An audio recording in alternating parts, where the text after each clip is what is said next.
Police ਨੂੰ ਪਹਿਲੀ ਨਜ਼ਰੇ ਇਹ ਕੀ ਲੱਗ ਰਿਹਾ ਕਿ ਇਹ ਅਬੈਟਮੈਂਟ ਟੂ ਸੁਸਾਈਡ ਦਾ ਕੇਸ ਹੈ, ਖੁਦਕੁਸ਼ੀ ਲਈ ਉਕਸਾਉਣ ਦਾ ਕੇਸ ਲੱਗ ਰਿਹਾ? ਇਸ ਕੇਸ ਦੀ ਪੁਲਿਸ ਕਾਰਵਾਈ ਹੁਣ ਤੱਕ ਕਿੱਥੇ ਤੱਕ ਪਹੁੰਚੀ ਹੈ? ਇਨਵੈਸਟੀਗੇਸ਼ਨ ਦੇ ਵਿੱਚ ਕੱਲੀ ਪੁਲਿਸ ਹੀ ਨਹੀਂ, ਦੂਜੀਆਂ ਏਜੰਸੀਆਂ ਵੀ ਨੇ, ਕੈਮੀਕਲ ਐਗਜ਼ਾਮੀਨਰ ਸਾਰੇ ਨੇ। ਉਪਰਾਲਾ ਇਹੀ ਕਰਦੇ ਨੇ ਵੀ ਜਲਦੀ ਤੋਂ ਜਲਦੀ ਇਸ ਦੇ ਉੱਤੇ ਆਪਾਂ ਕੋਈ ਨਤੀਜੇ ਤੇ ਪਹੁੰਚ ਪਾਈਏ। ਕੀ ਬੇਅੰਤ ਕੌਰ ਡਿਪੋਰਟ ਹੋਏਗੀ? ਆਪਾਂ ਉਹਨੂੰ ਕ੍ਰਿਮੀਨਲ ਘੋਸ਼ਿਤ ਕਰ ਦਾਂਗੇ, ਫਿਰ ਆਪਾਂ ਉਸ ਕੇਸ ਨੂੰ ਤਿਆਰ ਕਰਕੇ ਮਿਨਿਸਟਰੀ ਆਫ ਐਕਸਟਰਨਲ ਅਫੇਅਰਸ ਨੂੰ ਭੇਜਾਂਗੇ। NRI ਵਿੰਗ ਕੀ ਇਹ ਕਹਿ ਸਕਦਾ ਇਹ ਲੜਕੀ ਦੋਸ਼ੀ ਹੈ, ਇਹਦਾ ਪਾਸਪੋਰਟ ਰੱਦ ਕੀਤਾ ਜਾਏ, ਚਾਹੇ ਇਹ ਦੁਨੀਆ ਦੇ ਕਿਸੇ ਵੀ ਮੁਲਕ ਦੇ ਵਿੱਚ ਹੈਗਾ, ਕਿਉਂਕਿ ਇੱਥੇ ਕਿਸੇ ਮੁੰਡੇ ਨਾਲ ਧੋਖਾ ਕਰਕੇ ਗਿਆ। ਪੰਜਾਬ ਦੇ ਵਿੱਚ ਇਹ ਬਿਲਕੁਲ ਜਿਹੜਾ ਕੰਟਰੈਕਟ ਮੈਰਿਜਸ ਦਾ ਚਲਨ ਵੱਧ ਗਿਆ ਇੰਨਾ ਜ਼ਿਆਦਾ, ਉਹ ਚਾਹੇ ਮੁੰਡਿਆਂ ਦੇ ਉੱਤੇ ਵੀ ਇਲਜ਼ਾਮ ਹੈ ਤੇ ਕੁੜੀਆਂ ਦੇ ਉੱਤੇ ਵੀ ਇਲਜ਼ਾਮ ਹੈਗਾ। ਇਹਨੂੰ ਰੋਕਣ ਦਾ ਆਈਡੀਆ ਕੀ ਹੈਗਾ ਪੁਲਿਸ ਦੇ ਕੋਲੇ? ਲੜਕੀਆਂ ਬੰਨਿਓ 20 ਕੇਸਿਸ ਆਫ ਚੀਟਿੰਗ ਆ ਰਹੇ ਨੇ ਔਰ ਰੇਸ਼ੋ ਡਬਲ ਹੋ ਰਹੀ ਹੈ। ਹਾਂ, ਟ੍ਰੈਂਡ ਇਨਕਰੀਜ਼ ਹੋ ਰਿਹਾ ਹੈ।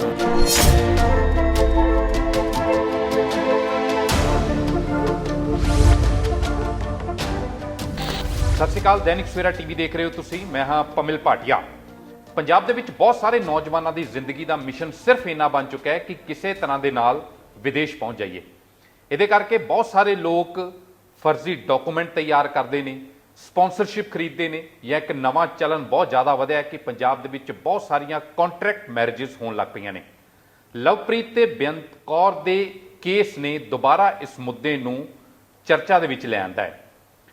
ਬਹੁਤ ਸਾਰੀਆਂ ਚਰਚਾਵਾਂ ਚੱਲ ਰਹੀਆਂ ਨੇ ਕਿ ਲਵਪ੍ਰੀਤ ਦੀ ਮੌਤ ਦੇ ਅਸਲ ਕਾਰਨ ਕੀ ਨੇ, ਕਿ ਬੇਅੰਤ ਕੌਰ ਤੋਂ ਦੁਖੀ ਹੋ ਕੇ ਉਸਨੇ ਆਤਮ ਹੱਤਿਆ ਕੀਤੀ, ਕਿ ਬੇਅੰਤ ਕੌਰ ਡਿਪੋਰਟ ਹੋਏਗੀ, ਜਾਂ ਪੁਲਿਸ ਇਨਕੁਆਇਰੀ ਚੱਲ ਰਹੀ ਹੈ, ਇਸ ਦੇ ਵਿੱਚੋਂ ਕੁਝ ਹੋਰ ਵੀ ਨਿਕਲ ਸਕਦਾ ਹੈ। ਸਾਡੇ ਨਾਲ ਅੱਜ ਬਹੁਤ ਹੀ ਖਾਸ ਮਹਿਮਾਨ ਜੁੜ ਰਹੇ ਨੇ ਜਿਨ੍ਹਾਂ ਦੇ ਨਾਲ ਇਸ ਮੁੱਦੇ ਤੇ ਅਸੀਂ ਗੱਲਬਾਤ ਕਰਾਂਗੇ ਕਿ ਪੁਲਿਸ ਕਾਰਵਾਈ ਹੁਣ ਤੱਕ ਕਿੱਥੇ ਪਹੁੰਚੀ ਹੈ ਤੇ ਕੀ ਬੇਅੰਤ ਕੌਰ ਡਿਪੋਰਟ ਹੋਏਗੀ, ਜਿਸ ਦੀ ਚਰਚਾ ਸਭ ਤੋਂ ਵੱਧ ਸੋਸ਼ਲ ਮੀਡੀਆ ਤੇ ਹੋ ਰਹੀ ਹੈ। ਸਾਡੇ ਨਾਲ ਪੰਜਾਬ ਪੁਲਿਸ ਦੇ NRI ਵਿੰਗ ਦੇ ADGP ਅਮਰਦੀਪ ਰਾਏ ਜੁੜ ਰਹੇ ਨੇ। ਸਰ, ਬਹੁਤ-ਬਹੁਤ ਧੰਨਵਾਦ ਦੈਨਿਕ ਸਵੇਰਾ ਨੂੰ ਟਾਈਮ ਦੇਣ ਦੇ ਲਈ। ਨਮਸਕਾਰ, ਜੈ ਹਿੰਦ। ਸਰ, ਸਭ ਤੋਂ ਪਹਿਲਾਂ ਇਸ ਕੇਸ ਦੀ ਪੁਲਿਸ ਕਾਰਵਾਈ ਹੁਣ ਤੱਕ ਕਿੱਥੇ ਤੱਕ ਪਹੁੰਚੀ ਹੈ? ਬਹੁਤ ਸਾਰੇ ਲੋਕਾਂ ਦਾ ਇਸ 'ਚ ਇੰਟਰਸਟ ਹੈ ਕਿ ਹੁਣ ਤੱਕ ਕੀ ਕਾਰਵਾਈ ਹੋਈ ਹੈ। ਇਹ ਮਸਲਾ ਹਜੇ ਇਹਦੀ ਤਹਿਕੀਕਾਤ ਹੋ ਰਹੀ ਆ। ਇਹਦੀ ਤਹਿਕੀਕਾਤ ਜਿਹੜੀ ਹੋ ਰਹੀ ਆ ਉਹ ਬਰਨਾਲਾ ਡਿਸਟ੍ਰਿਕਟ ਦੇ ਵਿੱਚ ਹੋ ਰਹੀ ਆ, ਔਰ ਉੱਥੋਂ ਦੇ ਜਿਹੜੇ SSP ਹੈਗੇ ਨੇ ਸ਼੍ਰੀ ਸੰਦੀਪ ਗੋਇਲ, ਉਹਨਾਂ ਨਾਲ ਮੇਰੀ ਮੌਕੇ ਤੇ ਮੌਕੇ ਗੱਲ ਹੋ ਰਹੀ ਆ। ਉਹਨਾਂ ਨੇ ਜੋ ਮੈਨੂੰ ਇਸ ਤਫਤੀਸ਼ ਦੇ ਬਾਰੇ ਅਵਗਤ ਕਰਾਇਆ ਹੈਗਾ, ਉਹਨਾਂ ਨੇ ਕਿਹਾ ਕਿ ਉਹਨਾਂ ਨੇ ਲੜਕੇ ਵਾਲੀ ਪਾਰਟੀ ਦੇ ਤੇ ਬਿਆਨ ਰਿਕਾਰਡ ਕਰ ਲਏ ਹੈਗੇ ਨੇ, ਉਹਨਾਂ ਦੀ ਵਰਜਨ ਸੁਣ ਲਈ ਹੈਗੀ ਆ। ਕੱਲ ਉਹਨਾਂ ਨੇ ਲੜਕੀ ਵਾਲੀ ਪਾਰਟੀ ਦੇ ਬਿਆਨ ਰਿਕਾਰਡ ਕਰਨੇ ਨੇ, ਔਰ ਉਹਨਾਂ ਨਾਲ ਕੱਲ ਵੀ ਮੇਰੀ ਦੁਬਾਰਾ ਗੱਲ ਹੋਈ ਸੀ। ਉਸ ਤੋਂ ਬਾਅਦ ਉਹ ਇਹਦੇ ਬਾਰੇ ਪੂਰੀ ਇੱਕ ਰਿਪੋਰਟ ਤਿਆਰ ਕਰਨਗੇ, ਔਰ ਰਿਪੋਰਟ ਤਿਆਰ ਕਰਨ ਤੋਂ ਬਾਅਦ ਉਹ ਇਹਦੇ ਤੇ ਜੋ ਵੀ ਕਾਨੂੰਨੀ ਕਾਰਵਾਈ ਬਣਦੀ ਆ ਉਹ ਉਹਨਾਂ ਵੱਲੋਂ ਕੀਤੀ ਜਾਏਗੀ। ਇੱਕ ਰਾਏ ਬਣ ਗਈ ਕਿ ਬੇਅੰਤ ਕੌਰ ਨੇ ਸਬੰਧ ਤੋੜ ਲਿਆ ਲਵਪ੍ਰੀਤ ਦੇ ਨਾਲ ਤੇ ਉਸ ਤੋਂ ਦੁਖੀ ਹੋ ਕੇ ਉਸਨੇ ਆਤਮ ਹੱਤਿਆ ਕਰ ਲਈ।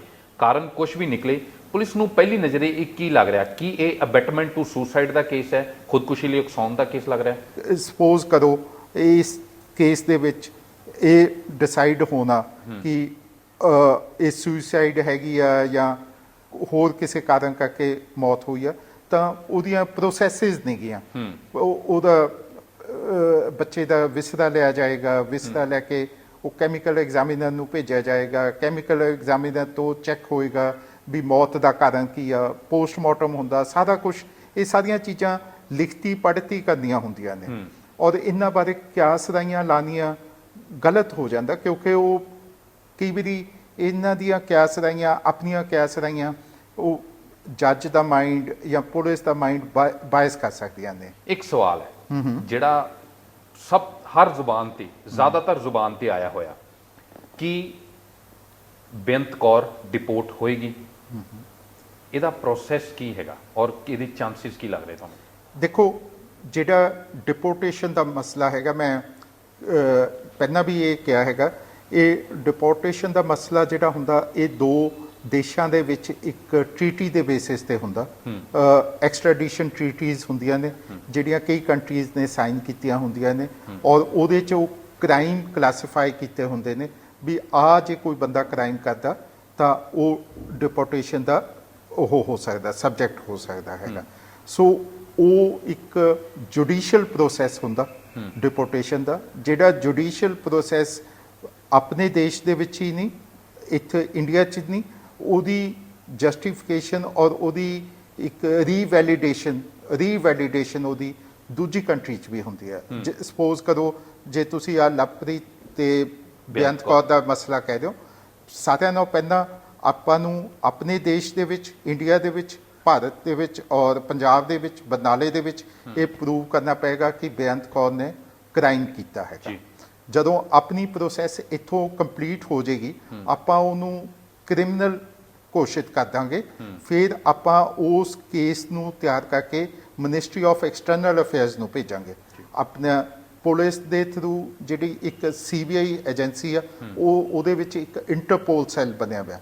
ਪੁਲਿਸ ਤਿਆਰ ਕਰਕੇ ਕੇਸ, ਇੰਟਰਪੋਲ ਸੈੱਲ ਜਿਹੜਾ ਇੰਟਰਨੈਸ਼ਨਲ ਪੁਲਿਸ ਨੂੰ ਇੰਟਰਪੋਲ ਸ਼ਾਰਟ 'ਚ ਕਹਿੰਦੇ ਨੇ, ਉਹ ਸੀਬੀਆਈ ਦੀ ਇੰਟਰਪੋਲ ਡਿਵੀਜ਼ਨ ਕੇਸ ਤਿਆਰ ਕਰੇਗੀ ਤੇ ਉਸ ਤੋਂ ਬਾਅਦ ਉਹ ਕੇਸ ਅੱਗੇ MEA ਨੂੰ ਜਾਏਗਾ, ministry of external affair. Ministry of external affairs ਤੋਂ ਫਿਰ ਉਹ ਅੱਗੇ ਕੰਸਰਨਡ ਕੰਟਰੀ 'ਚ ਜਾਏਗਾ।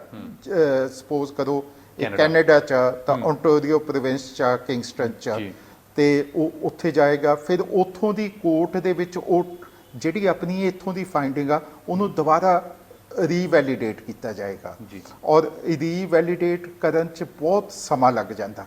ਉਹਦੇ 'ਚ ਉਹ ਜਿਹੜੀਆਂ ਚੀਜ਼ਾਂ ਨੂੰ ਵਾਚਦੇ ਨੇ, ਉਹ ਦੇਖਦੇ ਨੇ ਕਿ ਇਸ ਕੇਸ ਦੀ ਕਿੰਨੀ ਗ੍ਰੈਵਿਟੀ ਆਫ ਕ੍ਰਾਈਮ ਆ, ਕੀ ਆ, ਉਹ ਸਾਰੇ ਤੱਥਾਂ ਨੂੰ ਵਿਚਾਰ ਕੇ ਫਿਰ ਹੀ ਉਹ ਆਪਣੇ ਕਿਸੇ ਸਿਟੀਜ਼ਨ ਨੂੰ ਡਿਪੋਰਟ ਕਰਨ ਲਈ ਐਗਰੀ ਹੁੰਦੇ ਨੇ। 2018 ਦੇ ਔਰ 2019 ਦੇ ਵਿੱਚ ਪਾਸਪੋਰਟ ਆਫਿਸ ਨੇ ਇਸ ਤਰ੍ਹਾਂ ਦੇ ਮੈਟਰੀਮੋਨੀਅਲ ਡਿਸਪਿਊਟ ਦੇ ਕਰਕੇ ਬਹੁਤ ਸਾਰੇ ਲੋਕਾਂ ਦੇ ਪਾਸਪੋਰਟ ਰੱਦ ਕੀਤੇ ਸੀ ਔਰ ਮਜਬੂਰਨ ਲੋਕਾਂ ਨੂੰ ਵਾਪਸ ਆਉਣਾ ਪਿਆ ਸੀ। ਫਰਕ ਇਹਨਾਂ ਕਿ ਉਸ ਸਮੇਂ ਉਹਨਾਂ ਮੁੰਡਿਆਂ ਦੇ ਪਾਸਪੋਰਟ ਰੱਦ ਹੋਏ ਸੀ ਜਿਹੜਾ ਪੰਜਾਬ ਦੇ ਵਿੱਚ ਬਹੁਤ ਸਾਰੀਆਂ ਕੁੜੀਆਂ ਨਾਲ ਧੋਖਾ ਕਰਕੇ ਗਏ ਸੀ, ਵਿਆਹ ਕਰਾ ਕੇ ਚਲੇ ਗਏ, ਉੱਥੇ ਜਾ ਕੇ ਕੁੜੀਆਂ ਦੇ ਨਾਲ ਸੰਬੰਧ ਤੋੜ ਲਿਆ। ਕੀ ਇਸ ਕੇਸ ਦੇ ਵਿੱਚ ਇਸ ਤਰ੍ਹਾਂ ਦੇ ਨਜ਼ਰੀਏ ਤੋਂ ਦੇਖਿਆ ਜਾ ਸਕਦਾ? ਬਿਲਕੁਲ ਦੇਖਿਆ ਜਾ ਸਕਦਾ। ਔਰ ਮੈਨੂੰ ਇੱਥੇ ਆਏ ਨੂੰ, NRI ਵਿੰਗ 'ਚ ਆਏ ਨੂੰ ਕੋਈ 1.5 ਸਾਲ ਤੋਂ ਥੋੜਾ ਘੱਟ ਸਮਾਂ ਹੋਇਆ, ਔਰ ਇਸ ਦੇ ਵਿੱਚ ਜਿਹੜੀ ਤੁਸੀਂ ਗੱਲ ਕਹਿ ਰਹੇ ਹੋ ਇਹ ਮੈਂ ਟ੍ਰੈਂਡ ਨੋਟਿਸ ਕੀਤਾ ਹੈਗਾ ਕਿ ਪਹਿਲਾਂ ਜਿੱਥੇ ਲੜਕੇ ਚੀਟਿੰਗ ਕਰਦੇ ਸੀ, ਹੁਣ ਉੱਥੇ ਲੜਕੀਆਂ ਬੰਨਿਓ ਚੀਟਿੰਗ ਦੇ ਕੇਸ ਆ ਰਹੇ ਨੇ। ਮੈਂ ਤੁਹਾਡੇ ਸਾਹਮਣੇ ਇਹ ਤੱਥ ਰੱਖਣਾ ਚਾਹਾਂਗਾ, ਜਿਸ ਤਰ੍ਹਾਂ 2019 'ਚ ਅਸੀਂ 16 ਕੰਪਲੇਂਟਾਂ ਰਿਸੀਵ ਕੀਤੀਆਂ ਲੜਕੀਆਂ ਦੀ ਚੀਟਿੰਗ ਦੇ ਕੇਸ ਦੇ, ਤੇ ਉਹਨਾਂ ਵਿੱਚੋਂ 6 ਪਰਚੇ ਲੜਕੀਆਂ ਦੇ ਖਿਲਾਫ ਦਰਜ ਹੋਏ। ਲੜਕੀਆਂ ਦੇ ਖਿਲਾਫ? ਹਾਂ ਜੀ। ਤੇ ਇਹੀ ਜਿਹੜੇ 2020 ਚ ਜਾ ਕੇ ਇਹ 6 ਦੀ ਜਗ੍ਹਾ ਤੇ 11 ਪਰਚੇ ਹੋ ਗਏ, ਮਤਲਬ ਆਲਮੋਸਟ ਡਬਲ ਦੇ ਕਰੀਬ ਇਹ ਦਰਜ ਹੋ ਗਏ। ਔਰ 2021 ਜਿਹੜਾ ਹੁਣ ਚੱਲ ਰਿਹਾ, ਆਪਾਂ ਹਜੇ ਸਾਲ ਦੇ ਅੱਧ ਜੇ ਚ ਪਹੁੰਚੇ ਆ, ਤੇ ਇਹ 9 ਪਰਚੇ ਦਰਜ ਹੋ ਚੁੱਕੇ ਨੇ। ਤੇ ਇਹ ਸਾਰਾ ਕੀ ਦੱਸਾਂਦਾ ਆਪਾਂ ਨੂੰ ਕਿ ਲੜਕੀਆਂ ਬੰਨਿਓ 20 ਕੇਸਿਸ ਆਫ ਚੀਟਿੰਗ ਆ ਰਹੇ ਨੇ, ਔਰ ਰੇਸ਼ੋ ਡਬਲ ਹੋ ਰਹੀ ਹੈ। ਹਾਂ, ਟ੍ਰੈਂਡ ਇਨਕਰੀਜ਼ ਹੋ ਰਿਹਾ। ਇਹ ਵਾਲੇ ਮੈਂ ਤੁਹਾਨੂੰ ਇਹ ਵੀ ਜਾਣਨਾ ਚਾਹਨਾ, ਕਿਉਂਕਿ ਜਦੋਂ ਅਸੀਂ ਪੂਰੇ ਪੰਜਾਬ ਦੀ ਗੱਲ ਕਰਦੇ ਹਾਂ ਤੇ ਮੈਨੂੰ ਲੱਗਦਾ ਕਿ ਅੰਕੜਾ ਕੁਝ ਜ਼ਿਆਦਾ ਹੈਗਾ। ਮੀਡੀਆ ਰਿਪੋਰਟਸ ਦੇ ਮੁਤਾਬਿਕ ਤੁਹਾਡਾ ਅੰਕੜਾ ਬਹੁਤ ਘੱਟ ਹੈ। ਹਾਂ, ਇਹ ਕਿਉਂਕਿ ਸਾਡਾ ਜਿਹੜਾ ਇਹ ਸੈੱਲ ਹੈਗਾ, ADGP NRI ਦਾ ਸੈੱਲ ਹੈਗਾ, ਉਹਦੀ ਹਜੇ ਫੀਲਡ ਦੇ ਵਿੱਚ ਇੰਨੀ ਜ਼ਿਆਦਾ ਉਹ ਨਹੀਂ ਹੈਗੀ। ਆਮ ਲੋਕਾਂ ਦੀ ਭਾਵਨਾ ਦੇ ਵਿੱਚ ਇਹੀ ਰਹਿੰਦਾ ਕਿ ਜੇ ਕੋਈ NRI ਦਾ ਕੇਸ ਹੈਗਾ ਉਹ ਸਿੱਧਾ ਲੋਕਲ ਪੁਲਿਸ ਕੋਲੇ ਜਾਂਦੇ ਹੈਗੇ ਨੇ ਜੀ। ਔਰ ਇਸ ਕਰਕੇ ਹੋ ਸਕਦਾ ਜੋ ਤੁਸੀਂ ਕਹਿਦੇ ਹੈਗੇ ਹੋ ਉਹ ਬਹੁਤੇ ਕੇਸ ਸਾਡੇ ਨੋਟਿਸ 'ਚ ਨਾ ਹੋਣ, ਕਿਉਂਕਿ ਸਾਡੇ ਕੋਲੇ ਉਨੇ ਰਿਸੋਰਸਿਸ ਨਹੀਂ ਹੈਗੇ, ਉਨੇ ਬੰਦੇ ਨਹੀਂ ਹੈਗੇ, ਉਨੀ ਸਾਡੀ ਫੀਲਡ ਦੇ ਵਿੱਚ ਆਊਟਰੀਚ ਨਹੀਂ ਹੈਗੀ ਔਰ ਜਿੰਨੀ ਕਿ ਲੋਕਲ ਪੁਲਿਸ ਦੀ ਹੈਗੀ ਆ। NRI ਵਿੰਗ ਕੀ ਇਹ ਕਹਿ ਸਕਦਾ ਕਿ ਇਹ ਬੰਦਾ ਦੋਸ਼ੀ ਆ ਜਾਂ ਇਹ ਲੜਕੀ ਦੋਸ਼ੀ ਆ, ਇਹਦਾ ਪਾਸਪੋਰਟ ਰੱਦ ਕੀਤਾ ਜਾਏ, ਚਾਹੇ ਇਹ ਦੁਨੀਆ ਦੇ ਕਿਸੇ ਵੀ ਮੁਲਕ ਦੇ ਵਿੱਚ ਹੈਗਾ, ਕਿਉਂਕਿ ਇੱਥੇ ਕਿਸੇ ਮੁੰਡੇ ਨਾਲ ਜਾਂ ਇੱਥੇ ਕਿਸੇ ਕੁੜੀ ਨਾਲ ਧੋਖਾ ਕਰਕੇ ਗਿਆ? ਬਿਲਕੁਲ ਕਰਦਾ, ਔਰ ਕਰ ਵੀ ਸਕਦਾ ਔਰ ਕਰਦਾ ਵੀ ਆ। ਔਰ ਇਹ ਸਾਡਾ ਚਾਰਟਰ ਵੀ ਆ, ਇਹ ਸਾਡੀ ਡਿਊਟੀ ਵੀ ਆ ਕਿ ਅਸੀਂ ਪ੍ਰੋਐਕਟਿਵਲੀ ਹੋ ਕੇ ਕੰਮ ਕਰੀਏ।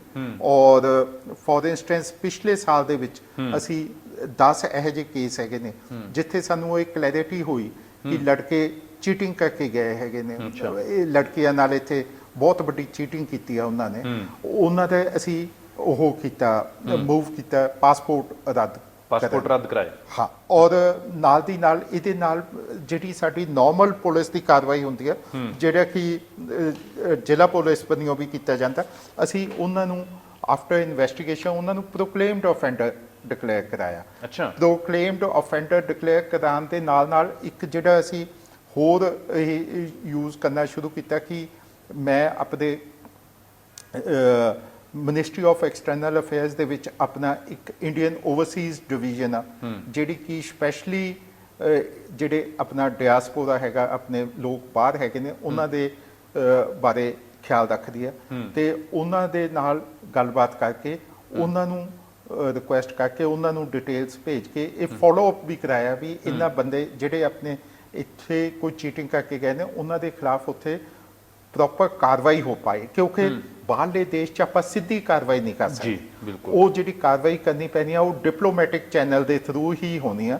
ਔਰ ਉਹ ਡਿਪਲੋਮੈਟਿਕ ਚੈਨਲ ਆਪਣਾ ਮਿਨਿਸਟਰੀ ਆਫ ਐਕਸਟਰਨਲ ਅਫੇਅਰਸ ਆ, ਔਰ ਉਹਨਾਂ ਦਾ ਜਿਹੜੀ ਡਿਵੀਜ਼ਨ ਹੈਗੀ ਆ ਇੰਡੀਅਨ ਓਵਰਸੀਜ਼ ਡਿਵੀਜ਼ਨ ਹੈਗੀ ਆ, ਉਹਦੇ ਥਰੂ ਅਸੀਂ ਉਹਨਾਂ ਦੇ ਖਿਲਾਫ ਕਾਰਵਾਈ ਕਰਾਣੇ ਹੈਗੇ।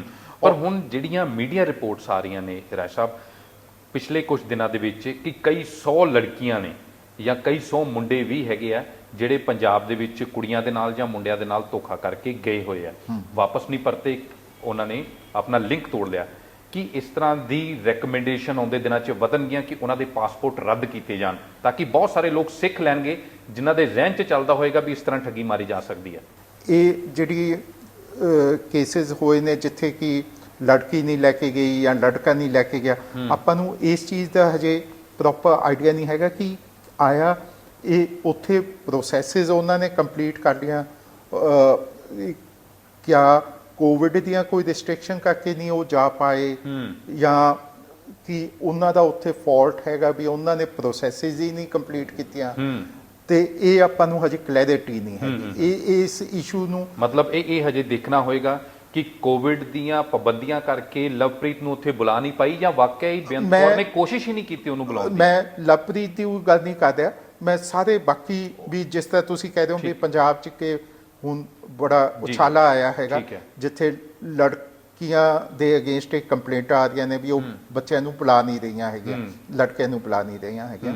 ਸਰ ਇੱਕ ਸਵਾਲ, ਕਿਉਂਕਿ ਅਸੀਂ ਸਪੈਸੀਫਿਕਲੀ ਲਵਪ੍ਰੀਤ ਤੇ ਬੇਅੰਤ ਕੌਰ ਦੇ ਕੇਸ ਨੂੰ ਡਿਸਕਸ ਕਰ ਰਹੇ ਹਾਂ, ਮੈਂ ਇੱਕ ਸਾਰਿਆਂ ਦੇ ਲਈ ਔਰ ਲਵਪ੍ਰੀਤ ਔਰ ਬੇਅੰਤ ਕੌਰ ਦੇ ਕੇਸ ਦੇ ਸੰਦਰਭ ਦੇ ਵਿੱਚ ਵੀ ਇਹ ਸਵਾਲ ਪੁੱਛਣਾ ਚਾਹੁੰਦਾ ਕਿ ਇਸ ਦੇ ਵਿੱਚ ਪੋਸੀਬਿਲਿਟੀ ਹੈ ਇਸ ਚੀਜ਼ ਦੀ, ਅਗਰ ਜੇ ਦੋਸ਼ੀ ਪਾਈ ਜਾਂਦੀ ਹੈ ਬੇਅੰਤ ਕੌਰ, ਕਿ ਉਹਦੇ ਪਾਸਪੋਰਟ ਰੱਦ ਕਰਨ ਨੂੰ ਰეკਮੈਂਡ ਕਰ ਸਕਦਾ ਡਿਪਾਰਟਮੈਂਟ?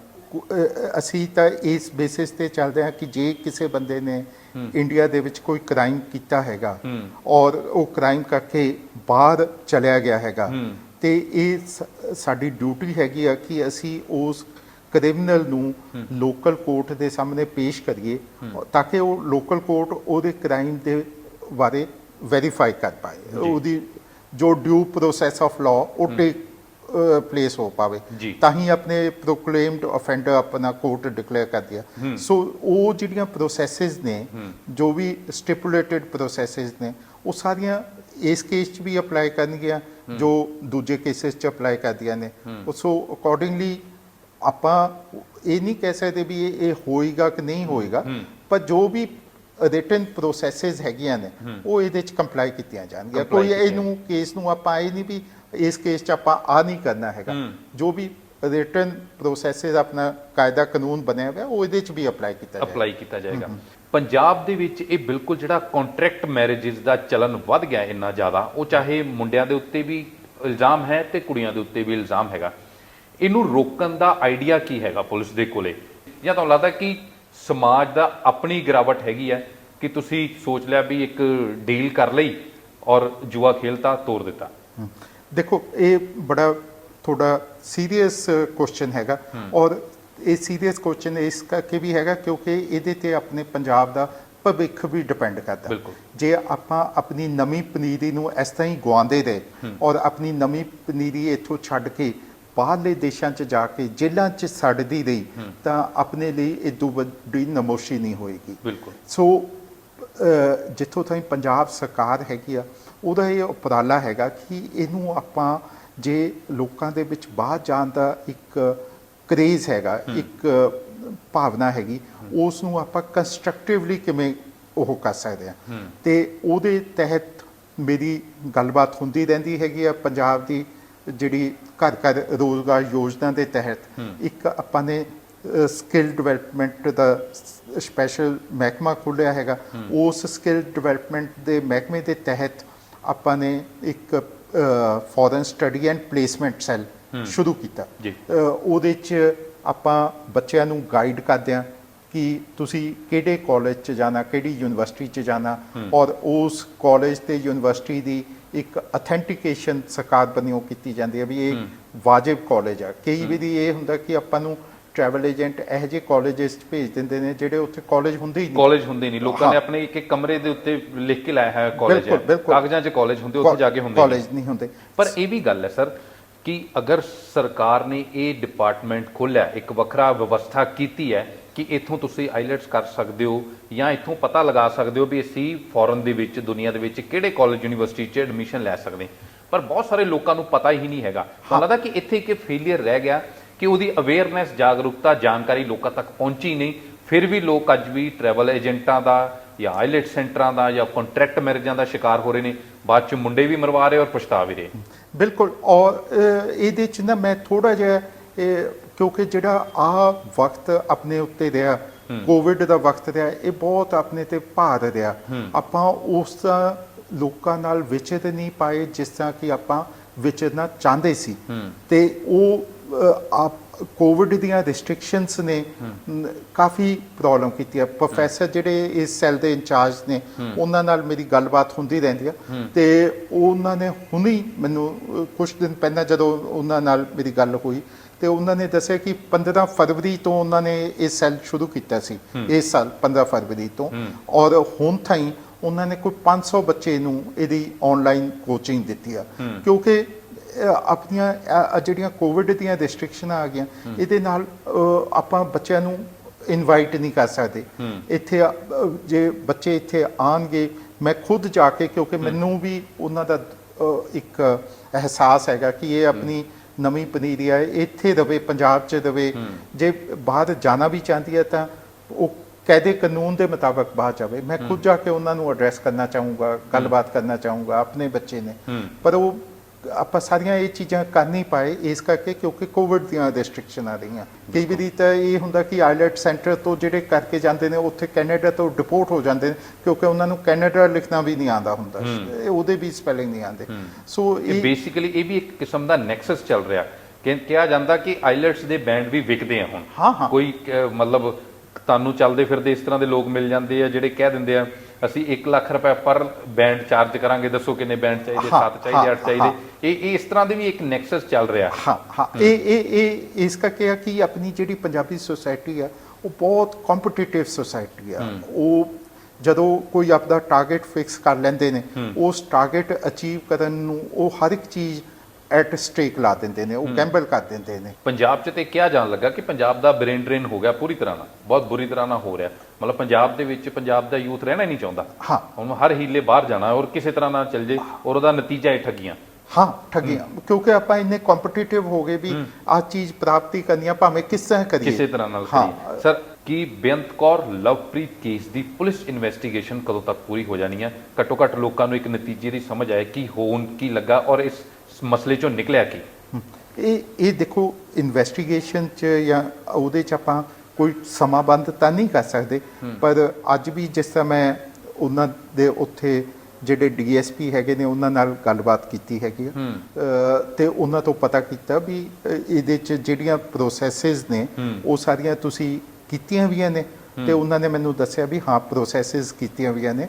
ਤੇ ਫਿਰ ਮੈਂ ਉਹਨਾਂ ਤੋਂ ਪੁੱਛਿਆ ਵੀ ਇਹਦੇ ਰਿਜ਼ਲਟ ਕਦੋਂ ਤਾਈਂ ਤੁਸੀਂ ਉਮੀਦ ਕਰਦੇ ਹੋ? ਜਿਸ ਤਰ੍ਹਾਂ ਕੈਮੀਕਲ ਵਿਸਰਾ ਭੇਜਿਆ ਉਹਨਾਂ ਦੇ ਤੇ ਉਹਨਾਂ ਨੇ ਕਿਹਾ ਵੀ ਅਸੀਂ ਆਲਰੇਡੀ ਉਹਦਾ ਦੁਬਾਰਾ ਰਿਮਾਈਂਡਰ ਉਹਨਾਂ ਨੂੰ ਲਿਖ ਕੇ ਭੇਜਿਆ ਵੀ ਇਹਦਾ ਵਿਸਰੇ ਦਾ ਨਤੀਜਾ ਸਾਨੂੰ ਜਲਦੀ ਭੇਜਿਆ ਜਾਵੇ। ਸੋ ਉਹਨਾਂ ਬੰਨਿਓ ਪੂਰਾ ਉਪਰਾਲਾ ਇਹ ਕੀਤਾ ਜਾ ਰਿਹਾ ਬਰਨਾਲਾ ਪੁਲਿਸ ਬੰਨਿਓ ਵੀ ਇਸ ਨੂੰ ਜਲਦੀ ਤੋਂ ਜਲਦੀ ਆਪਾਂ ਕੰਪਲੀਟ ਕਰੀਏ। ਪਰ ਕਿਉਂਕਿ ਇਨਵੈਸਟੀਗੇਸ਼ਨ ਦੇ ਵਿੱਚ ਕੱਲੀ ਪੁਲਿਸ ਹੀ ਨਹੀਂ, ਦੂਜੀਆਂ ਏਜੰਸੀਆਂ ਵੀ ਨੇ, ਕੈਮੀਕਲ ਐਗਜ਼ਾਮੀਨਰ ਸਾਰੇ ਨੇ।